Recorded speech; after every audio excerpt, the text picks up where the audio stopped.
beat up Kaya Windfighter. Been through the ringer. Missing its handle at this point. The grip. I didn't take it off. I bought this 2012, 2013 maybe ish. I sold it, I don't know, 4 years ago, and then it and a few arrows, and this being one of them, and another bow that I'd sold a former friend, showed up in my truck box. Walk out, look in the truck box, what the hell are you doing there? He actually came by a few months later. This is in the spring, and he came by in the summer. I was walking by, and he rang the bells on my gate, and we had a visit in the back alley. And I waited for him to mention this, because we talked about archery, of course. He never said a thing. I was waiting for him to explain how creepy it is that he just gave me back stuff that I'd sold him. Instead of, if he didn't want it, he could have just sold it to someone else. Instead, he just gave it back to me and said nothing. Weird. And he said nothing in our conversation.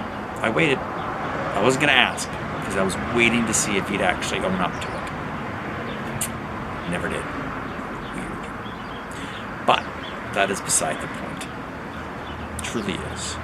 I was looking at the Kaya and the shape of the Kaya, Korean style, and I was looking at this TopArchery, which is dramatically shorter, as you can see. But I was looking at the shape of it and thinking, oh yeah, I guess this is Korean, or a Korean style bow, or Korean influenced.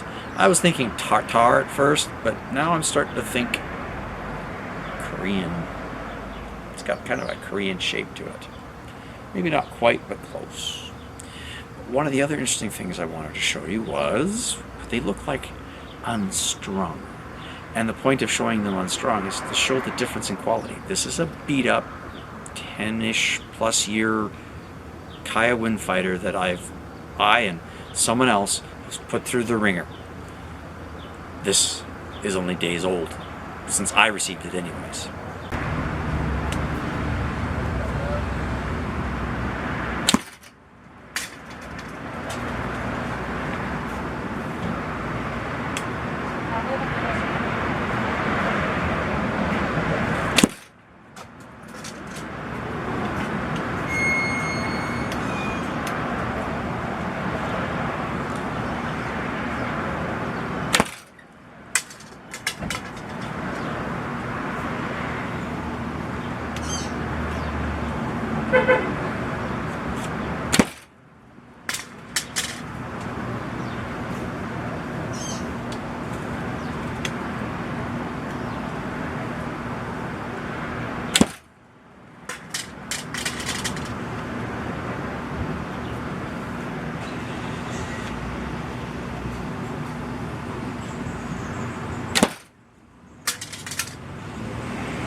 So I've unstrung the bows, and you can look at the dramatic difference in the shape. They're very similar in shape when they're strung, but when they're unstrung, not even close. Look at the curve that this still has after 10 plus years, and look at the curve this one has, or doesn't have. You know, it's got similar here, similar angle there, but not in here. I mean, look at that. So I'm kind of leaning towards the idea that the Kaya is a better made bow than the TopArchery. Now, to be fair, this cost me 119 Canadian. And when I bought this years ago, this one cost me $290. We'll say $300. Just call it $300 Canadian. So you get what you pay for. This 10 plus ish years old, not. I don't know how many arrows this was let loose, because it wasn't mine for 4 years. Keep having fun, guys.